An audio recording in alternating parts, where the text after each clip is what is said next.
Election commission को PTI एंट्रा party इंतखाबात से मुतालिक पेशावर हाई कोर्ट का फैसला मौसूल हो गया। इलेक्शन कमीशन का पेशावर हाई कोर्ट के फैसले से मुतालिक अहम इजलास आज होगा। बात करते हैं डॉन न्यूज़ के नुमाइंदे इरफान सदुज़ई से। इरफान सदुज़ई, बताइएगा इजलास में आज क्या क्या होने वाला है?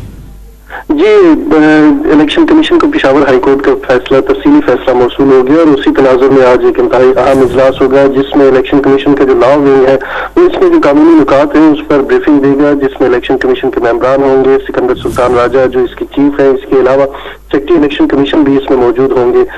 इसमें पाकिस्तान तहरीक इंसाफ के हवाले से जो फैसले के मतन में कहा गया है कि 8 फरवरी को आम इंतखाबात होने जा रहे हैं और अभी तक निशान अलॉट नहीं हुआ और एक सियासी जमात इंतखाबी निशान से महरूम किया गया है और इस हवाले से जो फैसला है इंतखाबी निशान के हवाले से वो इलेक्शन कमीशन वेबसाइट के ऊपर जारी करे।